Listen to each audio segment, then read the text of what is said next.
나 아무튼 집합은 얘들아 되게 간단하게만 좀 얘기를 합시다. 집합 뭐라고 나와 있어? 읽어봐봐. 어떤 조건 동그라미. 옆에 읽다 보면은 대상을 분명히 정할 수 있을 때 동그라미, 분명히 동그라미. 그래서 어떤 조건에 의해서 대상들을 명확하게 규정 지을 수 있는 그 대상들을 모아놓은 모임을 우린 집합이라고 하는 거야. 그러니까 집합은 그냥 일상 용어에서 생각하면 모임이라 생각하면 되거든. 그러니까 예를 들어서 이런 거 있지. 잘 들어봐봐. 몸무게가 너네 대답 잘해야 돼. 몸무게가 무거운 사람들의 모임이 있어. 그럴 수 있잖아. 맞지? 그럼 나는 이 모임에 들어가야 돼, 말아야 돼? 씨. 들어가서 말아야죠. 동의쌤요? 나는 이 모임에 들어가야 돼, 말아야 돼? 근데 내 몸무게 밝혀줄게. 자, 몸무게 지금 오늘 아침에 쟀을 때 95.8kg 정도 나가긴 하거든? 좀 빠지긴 했지? 이게 기준이 없어도 들어가야 된다고? 누구야? 기준이 없어도 들어가도 또 미치. 4.2kg가 빠지네. 그러니까 몸무게 무거운 사람들의 모임에 나 들어가야 돼, 말아야 돼? 좀 애매하잖아. 아니, 나보다 무거운 사람들도 많잖아, 지구상에. 맞잖아. 내가 왜 들어가야 되는데. 근데 몸무게가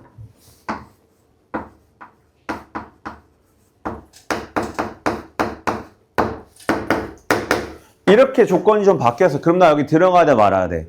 무조건 빼박 들어가야 되는 거 맞지? 그치? 이거는 좀 명확한 기준인 거고 그냥 단순히 무겁다는 명확한 기준이 아닌 거야. 이거랑 같은 거잖아. 예를 들어서 잘생긴 사람들의 모임이 있어.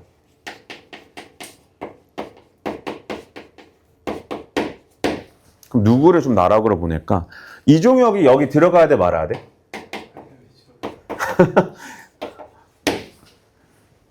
종혁이 어떻게 생각해? 너 들어가, 안 들어갈 거야? 안 들어갈 거? 왜 그래? 그러니까 좀 애매하죠? 그쵸? 잘생겼다는 것도 기준이 좀 애매하잖아. 뭔 말인지 알겠지? 그치?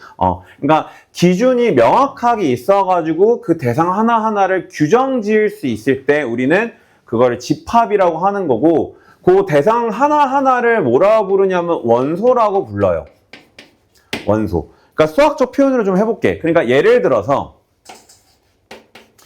10 이하의 자연수만 놓고 생각을 좀 해볼게. 10 이하의 자연수 중에서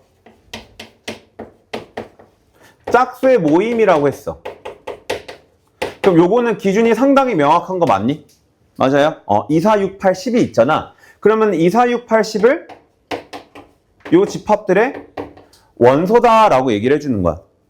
그리고 요렇게 이 대상 하나를 우리가 나열을 했잖아요. 이렇게 콤마를 가지고 2 다음에 4 있고 4 다음 6 있고 6 다음에 8 있고 그 다음 10이 있어요. 이렇게 나열을 했잖아. 요걸 이제 중괄호에다 딱 넣어준 다음에 집합을 표현할 때는 영문자, 대문자를 많이 이용해서 표현을 해요. 그래서 그냥 A라는 집합은 10 이하의 자연수 중 짝수의 모임이다 라고 해서 저렇게 적어준 거예요. 쉽지? 그러면은 이 집합에는 누가 원소로 있는 거야? 2도 있고 4도 있고 6도 있고 8도 있고 10도 있는 거잖아? 그러면은 2가 집합의 원소입니다를 어떻게 표현하냐면 기호로 이렇게 표현을 해요. 자, 이게 약간 뭐같이 생겼어?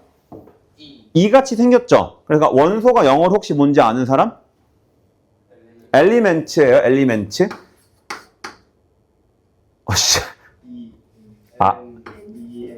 알아. 잠깐 헷갈린 거야. 순간. 엘리멘트. 이렇게 써주는 거예요. 오케이? 됐어요? 그 영문자 따와서 이렇게 이제 표현했다라고 생각하면 되는 거고, 3이란 원소는 집합 A의 원소가 맞아요, 안 맞아요? 안 맞죠? 그러면 그건 어떻게 하면 되겠어? 찍! 이렇게 그어주면 되는 거예요. 이해했어요? 괜찮지? 그러면 이제 집합을 표현할 수 있는 방법이 크게 3가지가 있어. 그러니까 후딱 얘기하고 넘어갈 거야.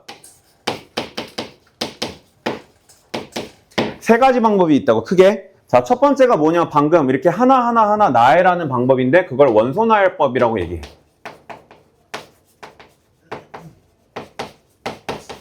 그러니까 저 집합 받고 그냥 똑같이 표현을 할게. 10 이하의 자연수 중에서 짝수의 집합들. 그럼 2, 4, 6, 8, 10 이렇게 원소를 하나하나 나열해주면 되는 거예요.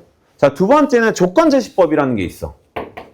조건 제시법. 그럼 동일한 집합을 우리가 다르게 표현을 할 건데 일단 A라는 동일한 집합이니까 중괄호 안에다가 표현하는 것까지는 똑같아요. 이 안에다가 짝대기를 하나 그릴 거야. 그러면 짝대기는 영어로 뭐야? 스틱 말고 바.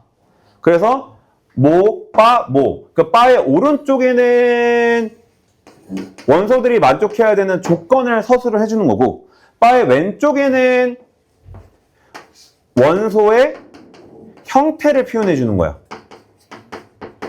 아니면 대표 원소 이런 느낌으로 좀 생각하면 되는 거야. 그러니까 예를 들어서 그러면은 2, 4, 6, 8, 10을 갖고 조건 제시법으로 표현하고 싶어. 그러면 나는 원소들은 다 X예요.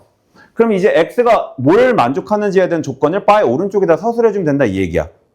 이해됐니? 무슨 말인지? 그러면은 그냥 이렇게 써도 돼요. 문장으로. X는 10 이하의 짝수. 뭐 이런 식으로 표현해 주면 되는 거예요. 괜찮아? 됐어요?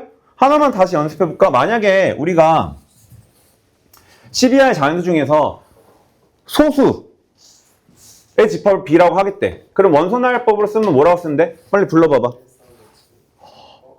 1은 아니고 2, 소수야 소수. 3, 5, 7, 12야. 12야. 그럼 7까지만 끊어주면 되겠지. 그치? 조건제시법으로는 그냥 어떻게 쓰면 된다고? 그냥 이 안에 뭐 n이 있어요. 근데 n은 뭐라고? n은 10 이하의 소수. 뭐 이런 식으로 써주면 된다 이 얘기야. 진짜 이해했는지 한번 볼게. 조건제시법으로 내가 C라는 집합을 쓸 거야. 근데 아까 이런 얘기 했어요. 바의 왼쪽에는 대표 원소이자 원소의 형태를 표현하는 곳이라고 했잖아. 그럼 내가 만약에 원소를 이렇게 표현했어. 그러면 지금 원소의 형태가 뭡니까 여러분? 원소의 흉터란다. 원소의 형태가 순서쌍이야. 순서쌍이 형태인 거야. 자, 근데 얘가 만족해야 되는 조건을 여기다 서술할 거란 말이야. 맞아요? 근데 우리 XY가 뭘 만족해야 되는 거냐면은 X 마이너스 2Y 플러스 3은 0이고 XY는 실수다 라고 내가 적었어. 그러면은 어떤 순서쌍들을 써주면 되는 거야? 여기를 만족하는 순서쌍들이니까 직선 위에 점들이 되는 거지. 무슨 말인지 이해됐어? 진짜? 그러니까 지금 X, Y들이 원소로 갖는 집합인 건데 우리 XY가 뭘 만족하고 있다고? 요 관계식을 만족하고 있다고. 그러니까 이걸 만약에 그림으로 다시 그려보면은 제 기울기가 얼마짜리인 직선이에요? 빨리. 기울기 얼마짜리? 2분의 1짜리잖아. Y절편 얼마야? 2분의 3이죠? 그지? 그러면 기울기 2분의 1이면서 2분의 3이니까 여기가 2분의 3? 자, 요 직선의 방정식이 x 마이너스 2y 더하기 3은 0인데 여기 위에 있는 모든 점들을 원소로 가지는 집합이 C인 거야. 이런 식으로 조건제시법을 이용해서 표현할 수가 있다고요. 됐지? 그지? 그 다음에 마지막으로 하나 더. 벤 다이어그램이라는 게 있어. 얘는 그냥 그림이야. 벤 다이어그램은 그럼 어떻게 나타내는 거냐면은 2, 4, 6, 8, 10을 원소로 다 하나하나 나열했잖아. 그럼 얘도 저거랑 좀 비슷하긴 해. 이렇게 써주면 돼요. 이런 식으로. 그쵸? 이렇게 꼭 길게 해야 돼요? 아니, 그냥 이렇게 써도 돼. 이렇게 콤마 없이 그냥 원소들을 이렇게 툭 던져놓은 느낌이라 생각하면 돼요. 이게 벤 다이어그램 이용해서 표현한 거야. 됐죠? 쉽지? 이거보다 더 쉬울 수 없어. 자, 그래서 집합을 표현하는 방법이 크게 세 가지가 있다. 그 다음에 페이지 좀 넘어가 봐. 어차피 지금 집합하려고 하는 건 아니기 때문에. 그 다음에 여러분들이 뭐 할 거냐면은 자 79페이지에 요거 한번 가볍게 읽어봐봐. 집합의 원소의 개수라고 나와 있는데 지금 유한집합, 무한집합, 공집합 보여요? 유한집합, 공집합, 무한집합. 그 다음에 공집합. 자, 유한집합은 원소의 개수가 딱 몇 개다라고 셀 수 있는 집합을 유한집합이라고 하는 거야. 집합 A 원소 몇 개 있어요? 하나, 둘, 셋, 넷, 5개. 이해됐지? 집합 C는 좀 살리자. 뭐 이렇게 써? 집합 C는 원소가 몇 개 있어요?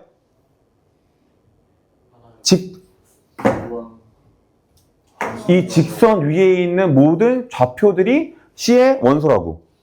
하나하나 다 셀 수 있어요? 없죠. 그럼 얘는 무한집합인 거야. 무슨 말인지 이해됐어요? 그러니까 유한집합은 어떤 특정 집합의 원소의 개수가 몇 개다라고 말할 수 있는 건데 그걸 기호로 이렇게 나타내는 거야. A라는 집합은 원소가 몇 개 있었다? 5개 있었다. 이런 식으로 쓸 수 있는 거예요. 아까 우리가 12하의 소수의 모임은 몇 개였어? 2, 3, 5, 7, 4개였지. 그러니까 B라는 집합 지워졌지만 B는 원소의 개수가 몇 개 있다? 4개 있다. 이런 식으로 쓸 수 있다고. 괜찮아요?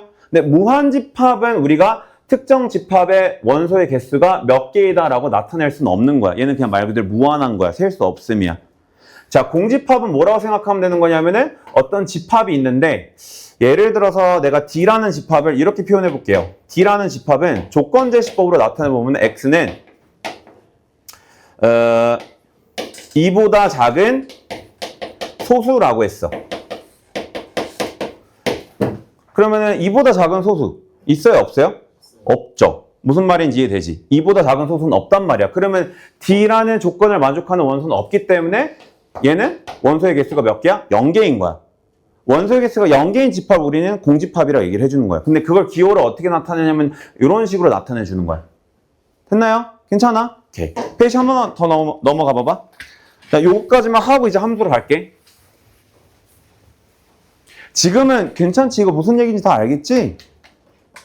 오케이? 네. 현우야? 현우, 자.